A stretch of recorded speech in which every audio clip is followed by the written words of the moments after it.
This was a new one for me. I thought this was like a regular R&B hip hop song. I was about to say, wait a second. I turned around and looked at you. I want to see your reaction. Oh, okay. Okay. All right. So I'm going to talk about how to buy and sell a stock, mutual funds, that sort of thing. Now, when we met last time, probably was a month ago. I talked about what a stock is, right? It's basically you making an investment into a company. You obtain ownership in that company. Are we talking about the indexes, the S&P 500, the Dow Jones, right? NASDAQ, et cetera, right? So I'm going to give you a little bit of context around the S&P 500 itself, how it breaks out. So that way you'll have a good sense of when I start showing you how to buy a stock, you understand what it is, right? So the S&P 500 or Standard & Poor's 500 is an index of the 500 most widely held stocks in the country, right? They just happen to also be the largest companies, right? So you have 500 of the most widely held stocks. Now, within the S&P 500, or really with the investment universe in general, there are actually 11 different sectors, right? So you have financial sector, real estate, consumer discretionary, right? And I'll talk about those briefly. Information technology, industrials, materials, consumer staples, healthcare, energy, communications, utilities, right? S&P 500. So when people say the market is up, typically they're referring to the S&P 500. This is probably the most widely used benchmark out there. The Dow Jones is probably the most popular because it's the oldest, but it only represents 30 stocks. Here you have an index of 500 different stocks. So when we look at the returns, year to date, when we say the market is up 14.75%, typically it's the S&P 500 that's up 14.7%. Over the last year, up 6.4%. Over the last 5 years, it's up 53%, right? So as you can see, that's a significant amount of returns in a 5-year time frame, right? And then you see each individual sector and its respective returns, right? So I want you to look at each individual sector, year to date, 1 year, 5 year, year to date. What sector do you see has actually had the best returns? Year to date, this column here. That's one, right? Information technology.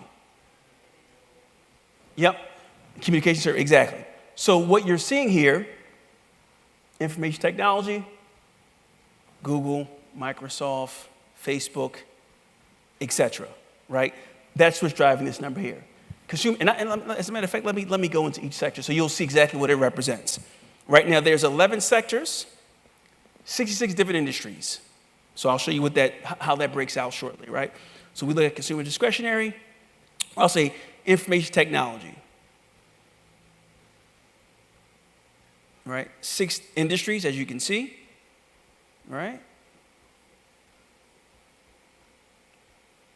Communications equipment, right? IT services, so forth and so on.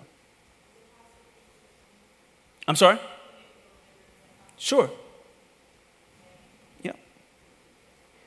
That better? All right. So you'll see here, look at these names here. Apple, Microsoft, Visa, NVIDIA, Oracle, etc. Right? So when we talk about the market's performance, a lot of times it can be one specific sector that's driving the overall market returns, as opposed to being the overall market. Does that make sense?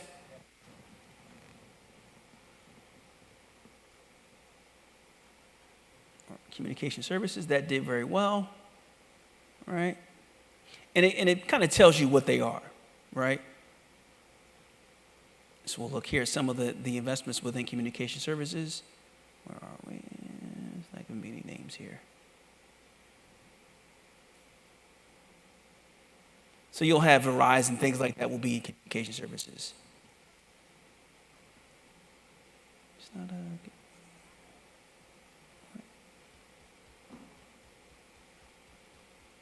So what some folks will do is they'll start to buy investments within certain sectors because they feel the may go up or down based on where we are in the economy. Does that make sense to you? All right. So now let's look Is my phone breaking it? Oh, it's my microphone. So now let's look at buying an individual stock, right? I'm sorry? Yeah, is that distorting it? All right, I'll turn it off then.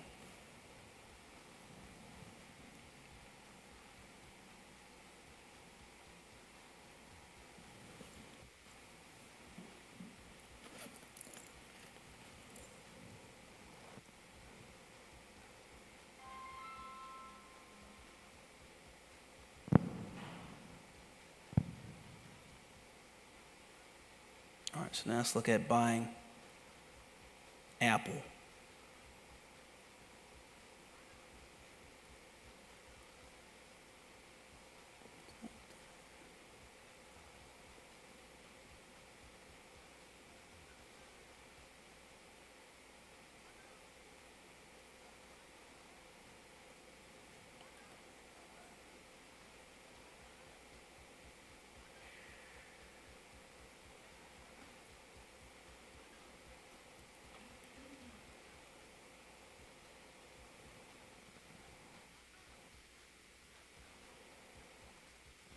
All right, so you can see one share of Apple, we have the symbol itself, $180.19 per share, right? It's up $1.58 today, or 80.88%. That's what it is today. This is after hours trading, right? So what you'll do, over here is the volume on the right-hand side. So that's the number of shares traded today. So 43 million shares changed hands today. Then we have the bid or the ask, right? The bid is how much someone's willing to buy it for. The ask is how much someone's willing to sell it for. And there's usually always a difference between those prices. So you see that 3-cent differential. So you see how it says 180.43 versus 180.47. That little bit of spread is typically how most firms will make their money nowadays. Because what they'll do sometimes is act as market makers. So they'll buy a stock from you, sell it to you, keep that 3 cents, right? It doesn't sound like a lot, but if you multiply that by 43 million shares per day, that's how they make money. It's called market making. So they act as kind of, they'll buy a stock on your behalf for you, essentially, right? So now, see all the information here, right? Previous close, 178. So here's what we do. We simply click on buy. Connection, hold on one second, let me try it again.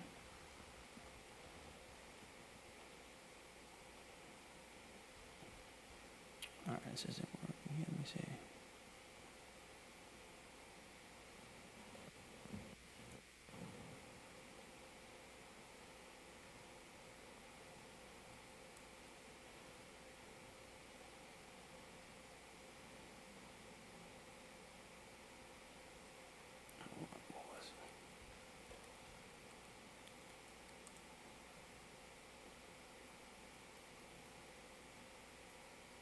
And this is using Fidelity. I'm going to show you TD Ameritrade next as well. So that way you'll have and they're basically, once you trade a stock through one, you can trade them through all. There's only a difference in user interface, but it's all the same for the most part.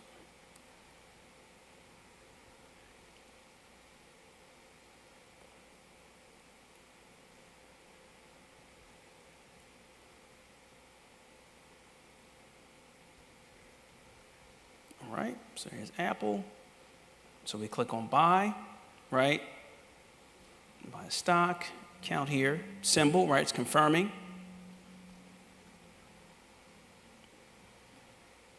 Let me see, where are we? Something's not right here.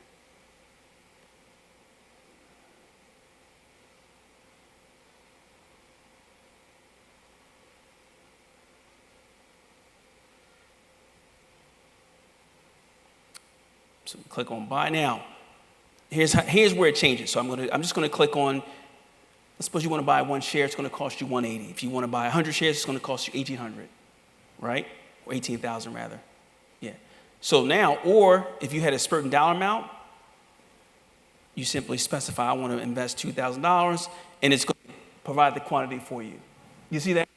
Yeah, it says 11 shares at $1.80, 19 per share.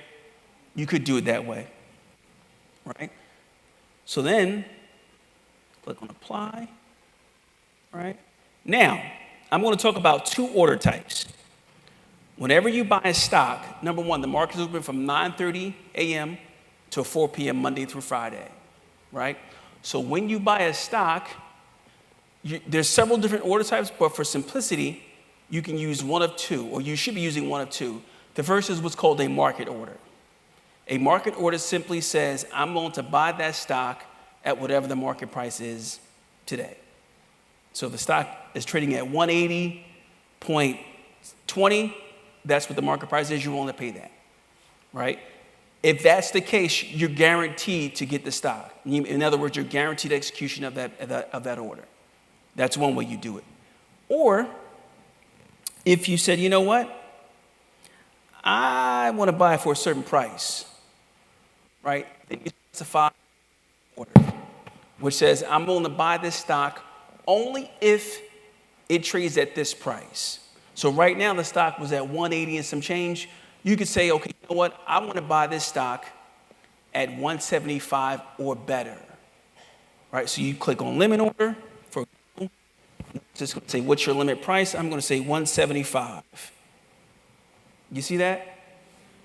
Time enforced, that means how long do you want this order to last? You want it to last for a day, or what we call good till cancel. That means until, really, it used to be this order, so good till cancel meant until I cancel it, but typically it's usually 120 days or so, or usually 180 days. They do put a limitation on how long an order can stay good till cancel, right? So for example, you can say, okay, well, I'm going to do it for a day, no conditions, estimated value, 1942. Now, the difference is if you specify a limit order, you might get it at that price, but you may not get it at that day.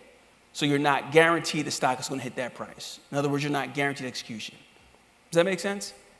So again, for the most part, you just do a simple market order.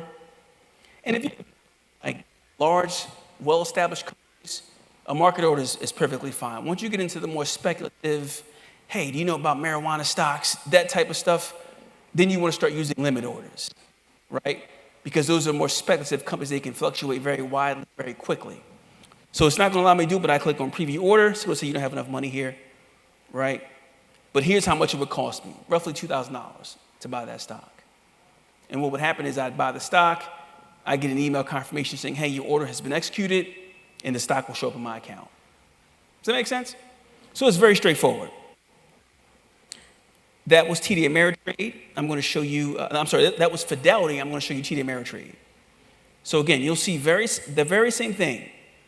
Apple, right, gives you pretty much the same detail, a little more robust here, right? Shows you what the previous close was, 178.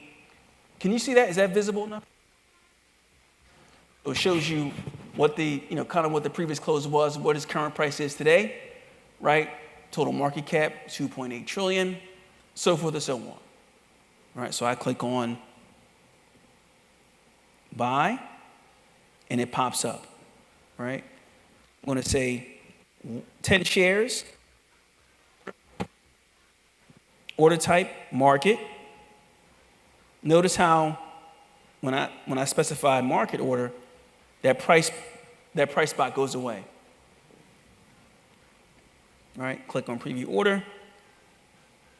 1803, no commissions. I click send, order goes off. Again, from 9:30 to 4 p.m., any market orders typically are executed. The only time you want to use a limit order, again, is if it's an extremely volatile market or if it's a very speculative stock. So I have seen situations where, and who bought us? Oh, here we go. Thanks. Oh.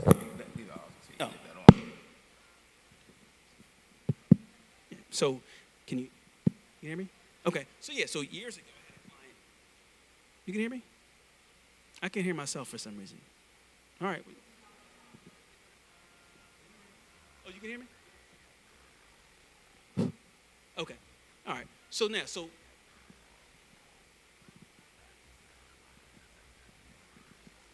years ago, so the only time it's an issue is, again, if we have extreme volatility in the markets, right? So you may hear situations where you'll hear things like, oh, they halted this stock because it dropped 20%, right? Or they halted the market because it stopped. They have systems in place that kind of limit how much you can, not necessarily limit how much you can lose, but if there's extreme declines in the markets, due to some irrationality, they'll stop it, right? That's where you want to use a market order. So I had a client years ago. This was during the 2008 crisis. He bought like a basic S&P 500 stock. It's the IVV. His order was, I think, for maybe $10,000, but they ended up charging him $12,000, right? It was a market order. So he was basically saying he went and checked it. He's like, yeah, it wasn't trading at this price, so forth and so on. So we actually submitted it to the exchange, came back, and it's like, yeah, there's nothing we can do about it, essentially. So he basically got jerked off, essentially. He was like a ripoff. They ripped him off, essentially. Does that make sense? So you do have to be very careful when you're buying stocks in extremely volatile environments. But for the most part, you should be fine. So I click on buy, and then it'll go straight through. Now, if I'm selling a stock, it's going to function the very same way. I'm going to sell it, 100 shares, limit price, so forth and so on. Any questions on how to buy a stock?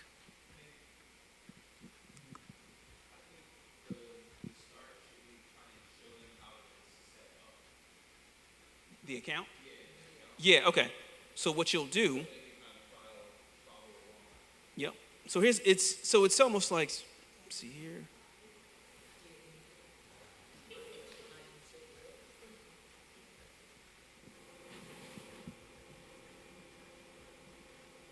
So what you'll do, there's different account types. You click on open a new account, right? Now, for the most part, it's going to be primarily either an individual account if it's just for you, yourself. If you're going to do it with either a spouse, a sibling, or another relative, it's going to be a joint account, right? Individual or joint. Now, you could specify that it's a traditional IRA, Roth, or rollover IRA, but those are retirement accounts. Sure.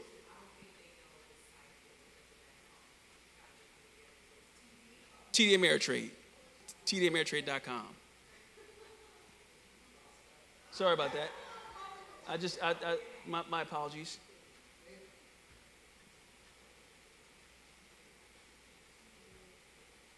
Mm-hmm. Now, you know what I am gonna say though. Let me go back.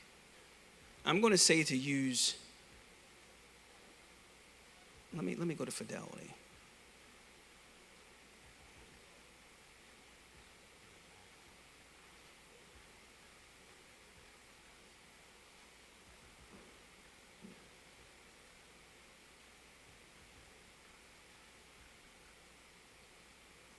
Right.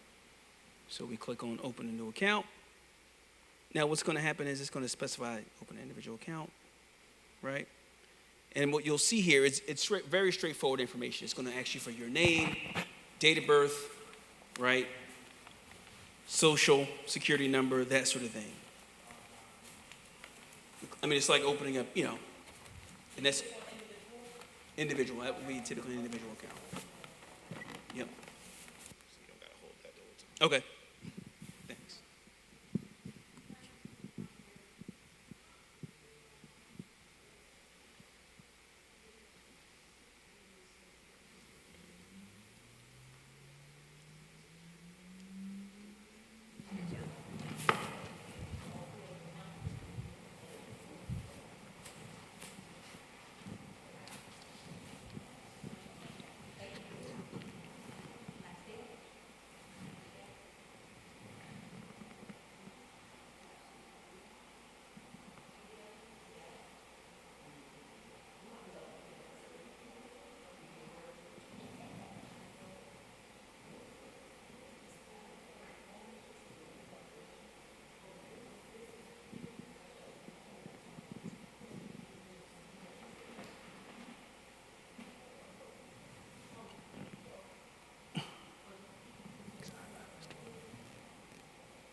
Yep, cdamertrade.com. Again, that's just one. I'm going to show you another one as well. It's going to be Fidelity.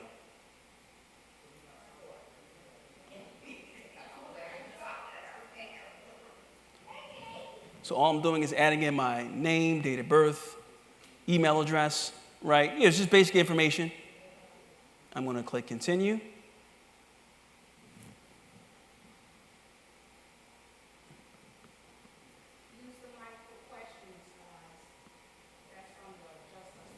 And then it's going to ask me for my personal information. So now it's date of birth, social security number, you know. It will ask you for your employment information, your income. It's going to ask you financial questions along those lines. Let me see if this says 1, 2.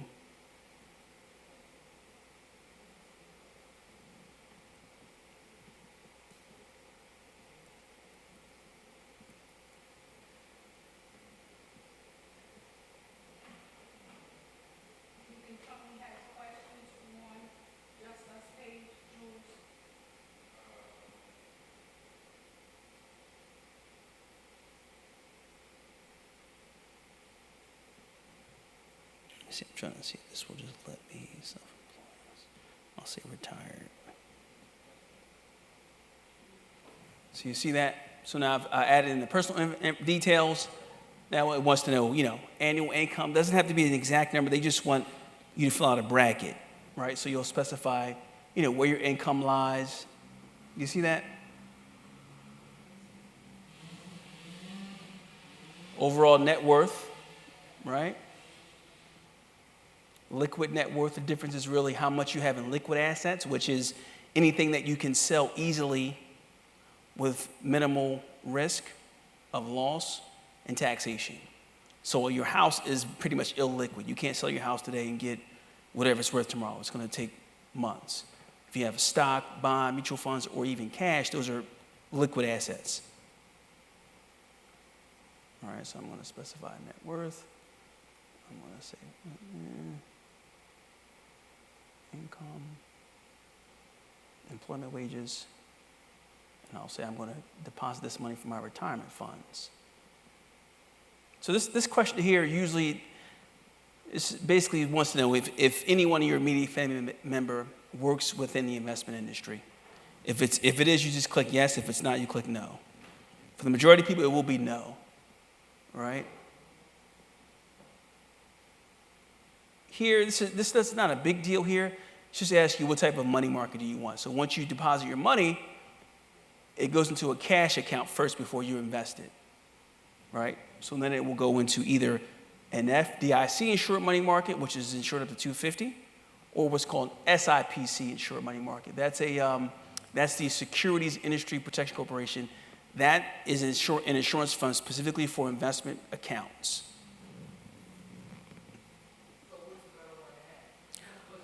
Usually the FDIC is probably going to pay you a little more money, but it's in this environment, these ones here, it won't make a difference.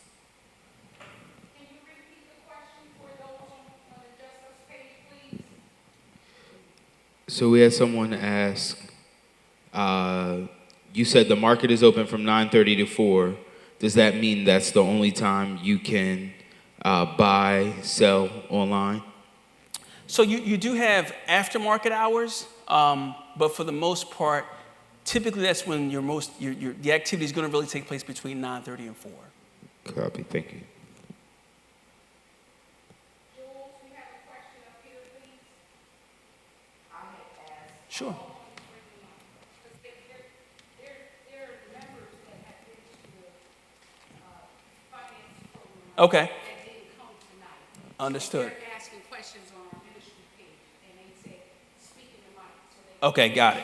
and you scroll back up. Sure. I had asked what was the better one to choose, the FDIC or the My Brokerage account, and your response was? So it really doesn't matter in this case here. Most folks will go with the FDIC insured money market because it's government backed.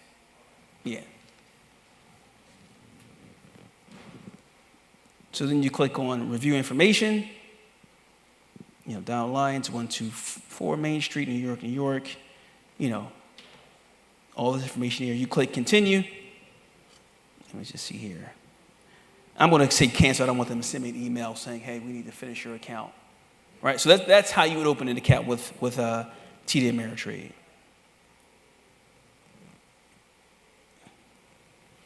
So now I'm going to go to Fidelity. And again, it's function the very same way.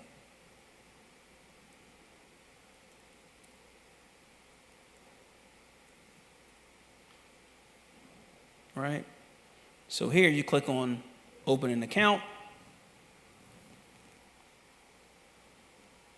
It's going to ask you, what type of account do you want? Do you want an IRA? You want an investment and trading account? Or do you want a spending and savings account? Right? IRAs, retirement accounts, investing and trading is where you want to open the account. Assuming you're not opening up an IRA. If you have an old retirement plan from a former employer, you want to roll it over, that's where you would choose a rollover IRA. Right? So you click on open an account.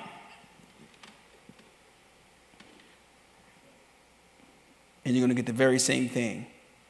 It's going to ask you, do you have an account with us already? Right? You want an individual or joint? Individual or joint, whichever your preference is. And again, it's going to give you the same information. I have my information coming up. There we go. I'll delete that. All right. But you get the idea, right? Very same thing. So that's how you open up your own account. Now, any questions on that? No questions?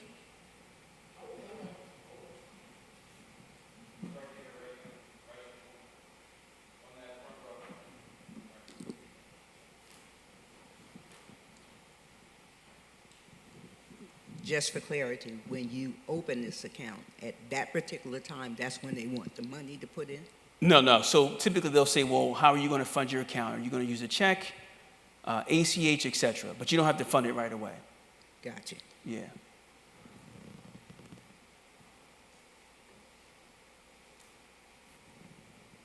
Any other questions? Sure.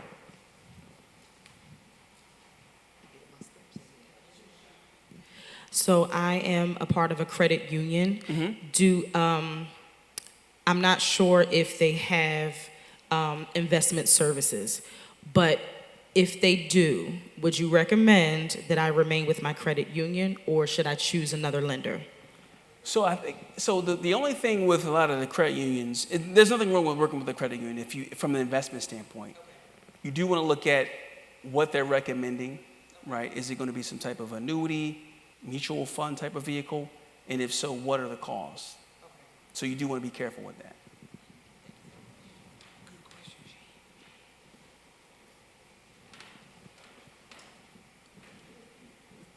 How do I determine my net worth? How do you determine your net worth? Yeah. Yeah, so what you'll do is it's a function of your overall assets. So how much you have in your home, cars, investments, retirement plans, cash, etc., versus how much you have in debt obligations. Okay, so. Is that what you're asking, or are you asking me? No, that's what I'm asking. But my next question is, I don't have any assets. Well, not that I don't have any assets. I have a car. Mm-hmm. That's about Okay. the extent of my assets. Okay. But then I have debt. Right. So I think my debt might outweigh The my assets. car. Okay. So would that mean my net worth is zero? So if you have a car, let's say worth $10,000, and we know that a car depreciates in value over time. So if your car is worth $10,000 and you have $10,000 in debt obligations, that means your net worth is zero. Now, if you have a car that's $10,000, debt obligations of $20,000, that means your net worth is negative $10,000. So when opening up this account, do I put that my net worth is negative? No, you just put that on zero. Yeah, so the information, so typically this is what you call know your customer information when they're asking that. It's usually going to be 0 to 15,000. It's going to be the beginning number. So if your net worth is negative, it's not as if, hey, you can't open the account here. No, it's just information they ask to kind of gauge what type of client you are. This is my second, Sure. I guess this is my fifth question. So would you recommend that a person, say in my circumstances, pay off their debt first and then open up an account, or?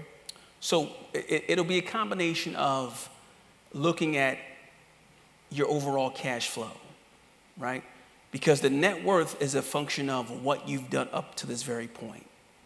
So for example, if you have a discussion, you look at your budget, you look at your income versus your expenses, right? And if you look at a situation and you see that your expenses exceed your income, then you want to look at ways to be able to reverse that, whether it's reducing expenses or increasing income or a combination of both. Start there, right? Then from that standpoint, what I would say is, okay, once we know you're in a position where your cash flow is positive, in other words, your income exceeds your expenses, then we looked, okay, well, what's the best use of this surplus money we have here, right? Number one, how much do you have in credit card debt? You don't have to answer it, right? How much do you have in credit card debt? And what are the interest rates on those credit card debts? Does that make sense to you? So if it's high interest rate credit card debt, credit card debt's at 20%, right? The question becomes, if you invest it, will you earn 20% on the investment? Does that make sense to you? Because if you're earning on the investment 10%, your credit card debt is 20%, you're losing money. So you pay off the high interest rate credit card debt first, then you reinvest. Or what you could do is simply take the high interest rate credit card debt, do a balance transfer, 0% interest for 18 months or so, and take it from there. That's how you would do that.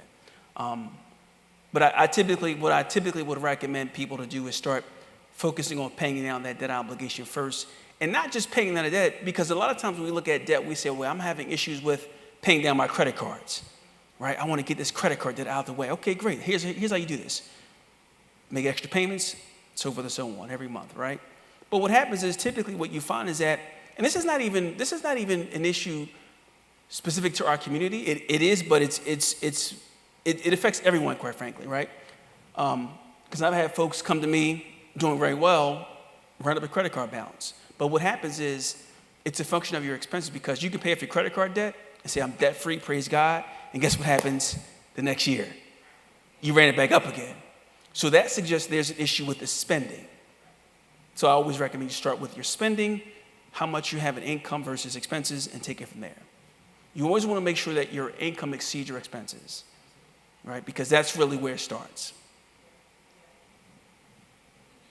Any other questions? All right. Go, okay. All right. Right.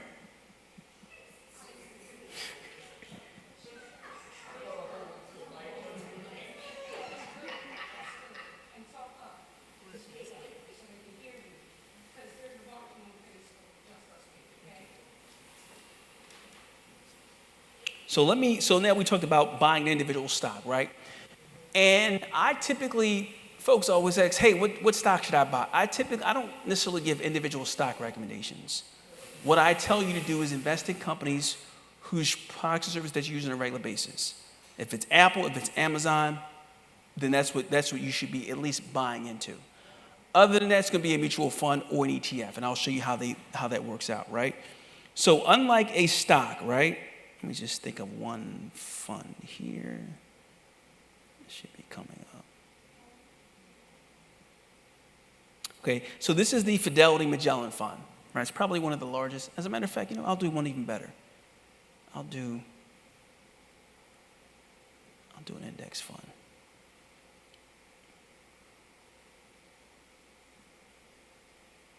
I'll do an index fund for you guys. So that way you'll get a really good sense of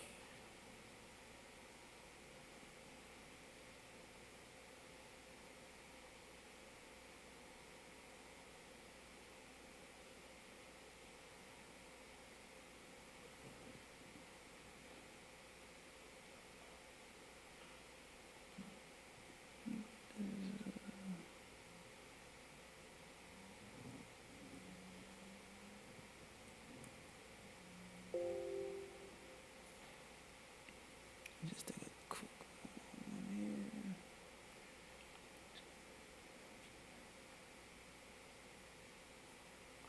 You know what? We'll just go with this one.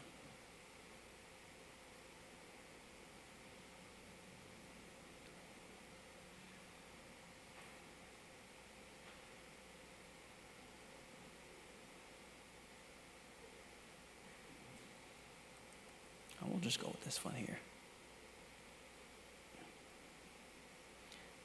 And again, this is not a recommendation. This is simply an illustration, right? So don't, oh, he told me to buy this fund. No, it's illustrative purposes only. Say it again. Yeah, disclaimer. This is not a recommendation. This is simply for illustrative purposes only. I've had that happen. I've taught classes and I've given an illustration. Folks were like, well, the stock you told me about. I didn't tell you about a stock. What are you talking about? I gave you an illustration, right? So again, illustrative purposes only. This is the Fidelity Magellan Fund, right? So now, one of the things you'll find is a mutual fund is made up of not just one stock. Unlike when we look at Apple, that's one share. You buy a mutual fund, you have hundreds of stocks in one company. So I'll show you how that works out, right? So we look at the portfolio, as you can see here. Total holdings, you see this top 10 holdings, but within it, 62 holdings as a whole. So look what you have within the Fidelity Magellan Fund. You have Microsoft, NVIDIA, I can't read that, is it United Healthcare, Eli Lilly, right? Visa, Costco. So you buy one fund, you have more diversification within that fund, right? So if you took the same $1,000 and you bought Apple, it might be better returns, right? But if Apple goes down, you're going to have a greater loss than if you would if you just bought $1,000 of this Magellan Fund, because it's now more diversified. It has 62 different stocks in one, as opposed to you just owning one share of Apple. Does that make sense? So when folks say, hey, what should I buy? I'm going to recommend a mutual fund, right? It's going to be a mutual fund. Again, and these are companies that you guys are familiar with, right? Costco, Meta, Broadcom, right? So this is how that works out. So again, here's the actual price of the fund itself. It's called net asset value, $11.31 per share. Now the difference with a mutual fund and a stock market's open 9:30 to 4 every day, right? What happens is once you buy the mutual fund, it only trades at one price at the end of the day. So if I put in a $1,000 order tonight, it's gonna execute tomorrow after market close once they determine the price. So you get one price per day. So if I click on buy, I'm just gonna say how many shares do you want, how much you want to buy, right? See, I'm buying $1,000 of the Magellan Fund. Now, typically what used to happen is a lot of funds used to have minimums. A lot of times they've gone away. But that's how that works out. You buy $1,000 of this fund. Tomorrow you probably have 90 shares or so tomorrow after market close. That's really how a mutual fund works. Let me go back. So when you look at the fund's performance, you'll see here, here's the expense ratio. So 0.25% or 0.5%, 0.52% is the expense ratio. So that's the actual cost of the fund itself. So for every $1,000 you invest, you're paying about 52 cents, is it 52 cents? Maybe 51, let me think about math right here. Yeah, $55 per year is what you'll be paying in fees, right? That's internal expense ratio. You actually don't see that because it's baked into the price of the fund itself.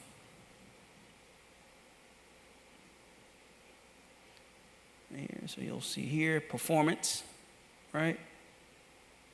Here's how it's performed, and you look at the Magellan Fund.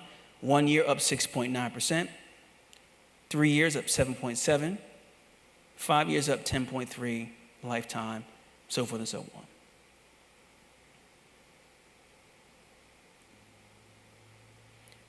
Recall I talked about how the S&P 500 is the largest index. So most times you'll find, it's the most popular one, you'll find that most times a mutual fund will be compared to an index. So how did this fund do relative to the S&P 500? And there's thousands of indexes out there. This is just one example. So we've got that. Ratings. So each mutual fund is rated from 1 to 5 stars, right? 5-star rated fund is really a top performing fund. 1 star is a low performing fund. You don't always want to make that a part of you don't always want to say, okay, if it's a 1 star, I don't want it, because that will change over time. It's really, how does this fund fit into my overall portfolio? It's really how you should approach that. All right? And again, this shows you what's made up in the portfolio itself. So you'll see here, remember I showed you earlier about the sector diversification. I talked about the different sectors. So this shows you how it's broken out in sectors. So you'll see here its weighting relative to the S&P. So it's comparing this fund's weight to the 11 sectors we discussed relative to the S&P 500, right?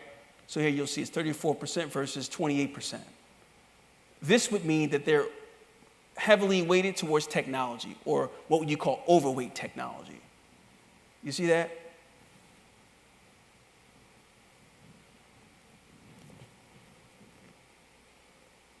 It's going to show you where it's diversified. You see this, United States, that sort of thing.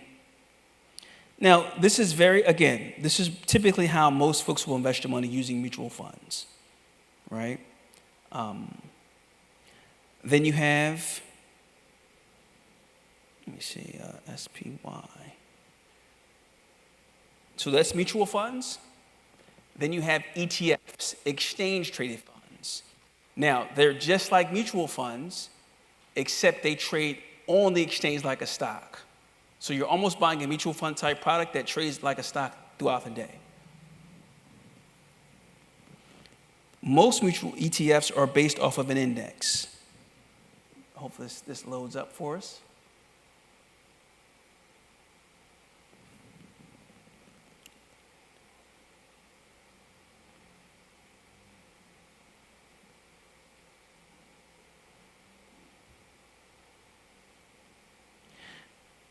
So you see the difference here is Standard & Poor's S&P 500 ETF Trust. Basically, it's an ETF, exchange traded fund, that mimics the S&P 500 itself, right? So you can buy this fund or this ETF directly, because you can't buy an index directly. You would buy the ETF or a mutual fund like this, right? So this is what you would call passive investing versus active. Passive is basically looking at an index. Again, there's thousands of them. You can look at the S&P 500, the NASDAQ. What passive investment managers do is they will look at an index and just simply buy the investments within that index. It's called passive investing. It doesn't take much to manage it. Doesn't take much, but it's not actively. Active managers is where you're looking at, you have fund managers who will look at stocks, try to outperform the markets, or try to buy and sell stocks based on price, valuations, that sort of thing. That's called active management. All right, so as you can see here, $440 per share, right? Let's look at the composition. So you'll see here, 505 different stocks. Actually, it's 500 stocks. What you'll find is that some stocks will have 2 share classes, right? That will make up the 505 holdings. So as you can see here, if you bought just 1 share of Apple as opposed to 1 ETF, here's what you get. You get all 500 stocks in one.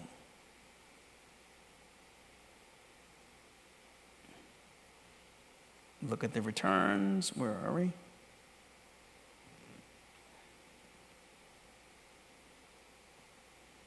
This is somewhat dated, but as you can see here, these are the returns for this particular ETF. Now, if you were to buy this one, you would click on buy. Let's say you buy 1 share. Same thing, right? This time you're going to use a market order, right? It's going to say you don't have enough money. But again, you can use ETFs or mutual funds. ETFs are what we call more tax efficient, because typically when you buy mutual funds, this is getting ahead. What happens is with a mutual fund, they buy and sell with inside the fund. So they can sometimes send you a tax bill saying, hey, here, we sold inside this fund, so here's a tax bill for you. Sometimes it can be a lot, sometimes it can be a little bit, right? So that creates tax problems for some people. Well, the ETF doesn't do that. It doesn't pass on those losses or gains to the shareholder. Does that make sense? And they're typically they're typically more cost effective. So that's the mutual fund versus the ETF. So we talked about mutual funds, ETFs, how to buy stock. What else? What other question do we have here from? They could be anything. retirement standpoint, cash flow, net worth. What I will tell folks though, this is what I do. I tell folks that if you when you start investing or when you're investing, you do want to do so periodically. In other words, you want to set it up almost like a bill. So however often you get paid, whether it's weekly, bi-weekly, you at least want to have something going to work for you, right? Automatically. Does that make sense? So if you get paid monthly, maybe you take $100 per month and you just have it reinvested in an investment, or build up an emergency fund, quite frankly, right? That's what I typically tell people. Because some folks will say, hey, if I invest $10,000, how much can I get in 10 years? You're like, oh my God. That's the conversation you don't want to have because that person has the wrong mentality. They want to know, well, what happens if, tell my business here. We all have some folks that don't live the up and up lifestyle, right? They make money through ill-gotten gain. So they want to say, well, listen, if I give you 15 grand, how much can I get in 10 years? I'm like, okay, I said, maybe, depending on the market returns, maybe 50. 50,000, that's it? I'm like, but you can go ahead with that same money and go right on the corner and be comfortable with that. Like, what are we talking about here? So I do tell people that you want to invest for the long term, right? Investing is not something that you do in overnight riches. It doesn't really happen that way. I can tell you, working in wealth management for the past 20 years, what I've noticed with people who create wealth is they just typically save it over time, right? They just typically just save and invest money over their lifetimes. And over the course of 30, 40 years or so, it accumulates. Very rarely you meet a person in their 30s who's a millionaire. It doesn't happen often. If it does happen, they're probably that's an extreme case, or it's typically inherited. I've seen a lot of inherited wealth. Actually, as of right now, we are in what's called the Great Wealth Transfer. That's basically, there's estimates as low as 20 trillion, upwards of $68 trillion that's being passed down from one generation to the next. Basically, baby boomers passing down their wealth. Wow, what happened? Somebody, you preach a word on that earlier? Oh, okay. All right. Well, that's confirmation. That's all. Yeah, that's all. Yeah, but that's typically, we're in that period right now. So and I'm seeing it, I see it all the time. Like I literally see it. I'll have a 40-year-old client. Here's what typically happens. It's usually the husband dies first, right? Husband dies, in comes the wife. She's got $5 million, doesn't know what to do with it, right? So we actually work with her, help her out. And then unfortunately what happens is she passes away, right? So now when she dies, that money has now grown to 7.5 or 10 million. And the kids who inherit, they're in their late 40s, early 50s, maybe 60s, right? And they're already doing well. So now you really have wealth on top of wealth, right? I mean, that's really how it works out. Wealth is passed down. It's passed down, right? And that's why I'm big on helping us at least understand how we pass that down, right? How do we get to that place where we start building it for our children, right? Scripture says the wise man leaves an inheritance for his, right? So we should be doing that by any means necessary. Because when you look at it right now, as a people, we are literally, we're way behind, right? We're way behind, right? So again, I'm a big believer in what can we do within our own right to help ourselves, right? Yes, there's a lot of issues at play here, but there are some things that we can do to better position ourselves. In fact, there's a study that says that by the year 2050, the median net worth of Black Americans will go to zero by the year 2050, right? And it's actually, when you think about it now, how wealth has grown recently, it's gotten worse. And I can see it, like firsthand. I can see how folks at the top, how their money's just like, wow, I'm sorry, how old are you? I'm 52. My dad, he's dying and he's on the deathbed. Okay, well, how much is his estate? Oh, it's like $4.5 million. Like, Jesus. So it's again, and you've got kids, so it's, again, we're behind the 8 ball. It's unfortunate. My daughter works with those that have lots of money, and their children 17, 20 years old. Yeah. And when you look at what they have in comparison to us, Right. the Oh yeah, it is. It really is. It really is. It really is. No, it really is. It really is.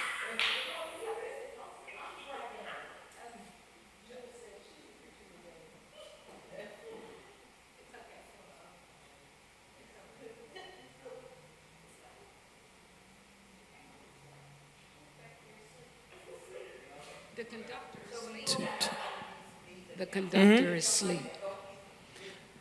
So unfortunately, they don't. Because this is what you call self-directed, which means you're going to do it yourself. Typically, no, you can call if you call them, they'll help you. All right, but no one's going to typically just walk you through. If you call them while you're doing it, they'll help you they'll walk you through it. But in terms of like investment selection, they may just recommend like a mutual fund or something along those lines. Yeah, yeah, yeah. This is why I tell people just to buy mutual funds.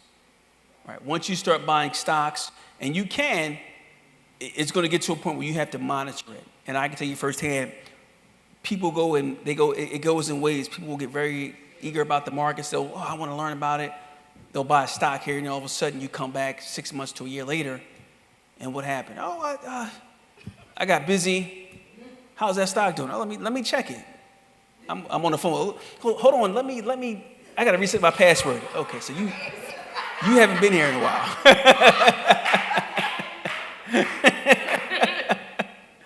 So that tells me that you haven't really been acting. Now, there are exceptions to the rule. Like if you're that type of person that likes to do it, by all means do so. But, you have to be realistic about kind of how you live your life and how much time you're willing to devote towards your investments.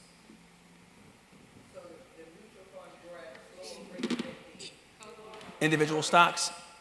Yeah, they do because you're more diversified. So if you have one stock, if you have Apple, for example, NVIDIA, right? That stock has done very well. I'm sorry. My question was, does the mutual funds, do they grow slower than the stocks?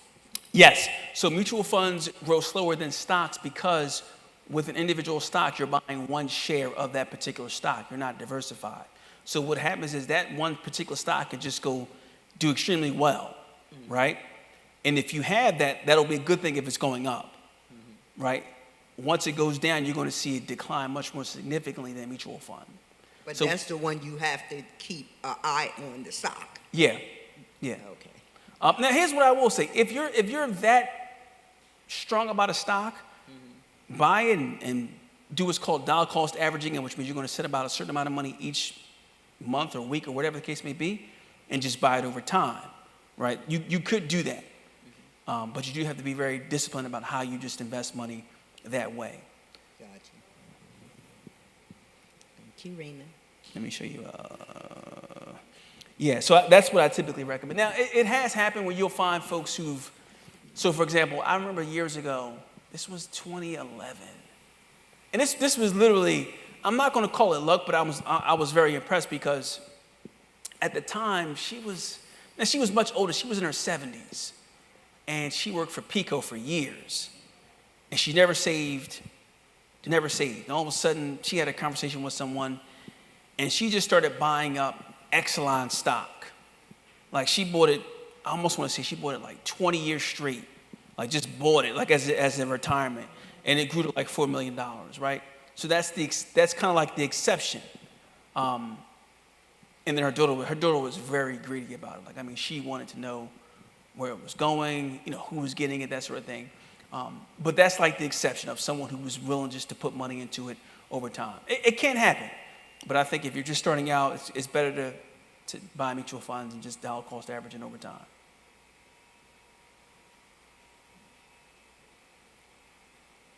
Anything else? All right, yeah. So, one other thing that I do recommend, though, be honest here. Are you more likely to buy a stock or mutual fund if you're going to start, what would you likely do? Okay. Let me see if I'm going to, I'm sorry? All right. So I'm going to show you one thing here. So here's what I typically tell folks, right? So if you have excess savings, did it pop up? Did it go away already? You have excess savings, right? You've got a money market or something along those lines. Betterment does offer a nice, attractive interest rate, at least for the time being. That for me? Oh, thank you. Thank you. So what I typically, this is actually what I do with my personal money.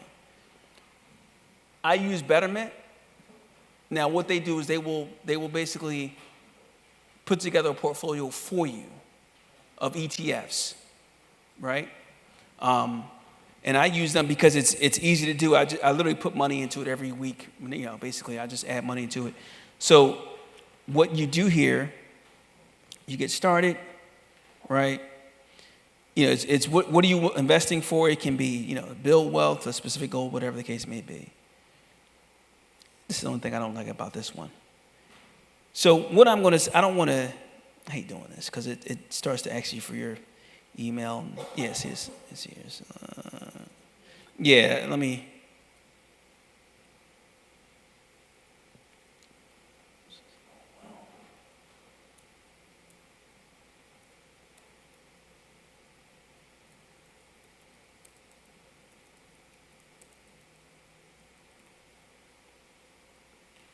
I mean, you know what? Yeah, so this is, but you could, I will say this, companies like Betterment, Vanguard is a good one to use. Anyone along those lines you'll be allowed to, that's right, I forgot your Vanguard. Yeah, I forgot, yeah. Yeah, Vanguard. You know, I think any company like a Vanguard, Fidelity, they allow you to set money up automatically. So I think if you're gonna do that, just do that, set up automatically, whether it's weekly, monthly. And I would say, start with whatever you're comfortable with, right? You don't necessarily have to just start out doing $100 a month a week, because some folks, you know, you tell people, like I'll have relatives, hey, I need to invest my money. Okay, well, let's start out, just put some money aside every week. I'll say, well, do 75 a week. 75 a week? I'm like, okay, well, we'll do 20 a week. Like, start somewhere. Start somewhere. I have a good relative of mine, I love him to death.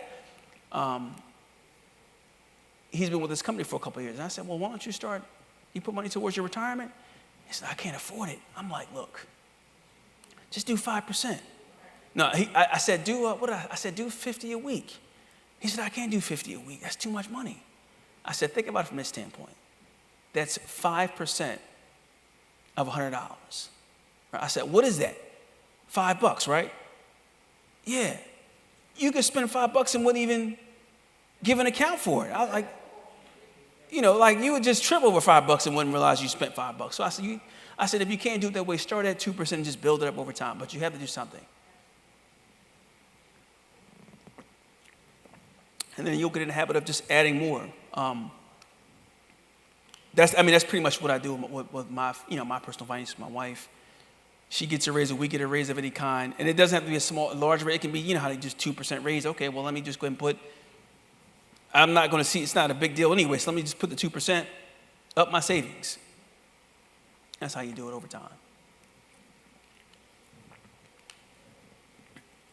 But it definitely takes time. It's not something that happens right away. And that's one thing I've learned about working with clients who wealth. They don't just create wealth overnight. It literally takes decades. Any other questions? All right. Going once? Going twice?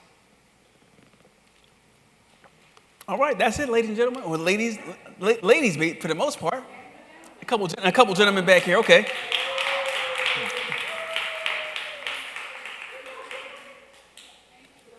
Thank you. Thank you. It's always a pleasure.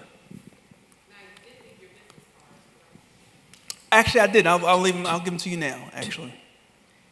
Don, you have been excellent. Oh, thank you. I'm speaking for the over 50. Yes. You really made this process a lot easier than I thought. Okay, I'm thank gonna be you. honest with you. It was very much needed, and Thank it's you. appreciated. Trust me when I tell you. Thank you. For those of us that did not plan, Okay. we were in a position, and then I was with a company, a Fortune 5000 company, had a 401k, all that. Where they did all the Right. matching, all that good stuff, and they shut it down Wow. just before the pandemic, Wow. Okay. before it started. Right. And so it's like just now I feel like I got some hope. Yeah, yeah. That's You know good. what I mean? So That's good. yeah, thank you so much. Thank you. You're welcome. Don, we have one question on our live. So when you set up your Ameritrade account, are you using all the funds you deposit into that account? No, you don't have to. So now so let me clarify that. There are some things, so for example, if you buy a stock, the only minimum for that stock is whatever the price is and how many shares you're buying. So if it's a $10 stock, you're buying 10 shares, it's $100. You don't have to invest all your money. You can leave it there in cash, right? There's no requirement to do that. Yeah, now here's the thing. Some mutual funds will have a minimum.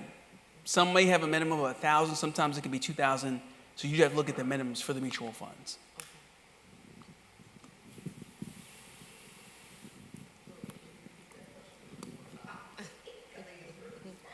I just asked was that for the stocks and the mutual fund, because you were saying that you have time. You could just put the cash value Right. in and leave it there.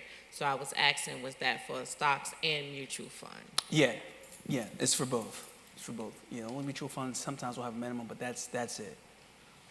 I mean, some people just put money in the brokerage account and just leave it there. Leave it there. So I've seen it happen. Sure. Does that gain interest, or is it just So sitting there? yeah, so this is where you want to look at the money market itself. So remember, I showed you one where it was Betterment. It was, I think, it's paying 5.5%. So the money market rates will change, but what happens is some folks will leave it unattended. Rates, as they did years ago, will come down, and you have a money market not paying you anything. So sometimes there are situations where, a money market doesn't pay you anything. But now, because rates have gone up, because the Fed's raised interest rates, money markets are paying a lot more than they have historically. So you do have to pay attention to it. Another question. So does that sit in your account like a bank account? Yes. Yes. Yes, Deacon. Mm-hmm. Yeah, they're talking.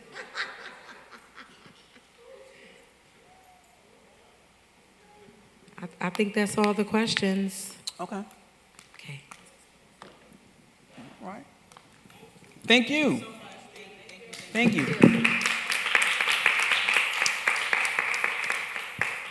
I'm going to leave my, take this off. Leave my business cards here. So we can set up individual counseling sessions with you? Yeah, just call me. Yep, just call me. So all of our family that is on the New Jeru page, if you would like to set up a counseling session with Mr. Donald, you can do so. We'll have his business cards, and we can share the business cards on our Or, Justice I page. do have a Facebook page. Oh, It's Money Talk with Don Lyons. If you want hold to on. find I'll me. write that in there. Okay. Money Talk with Don Lyons. That's my Facebook page. You can contact. Money, money, money, money. Say it again. Okay. Okay. Sure. Okay. Okay. I appreciate that.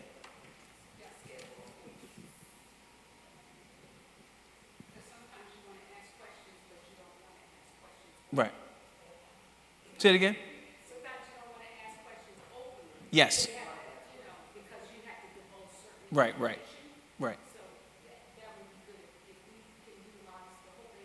Yeah, that's fine. Okay. Okay. That's fine with me. All right. Some more questions or no? Yeah, you found it or no? Yeah, Money Talk with Don Lyons. Let me see. Yeah, Money Talk. You should see it there. You've heard Money Talk before?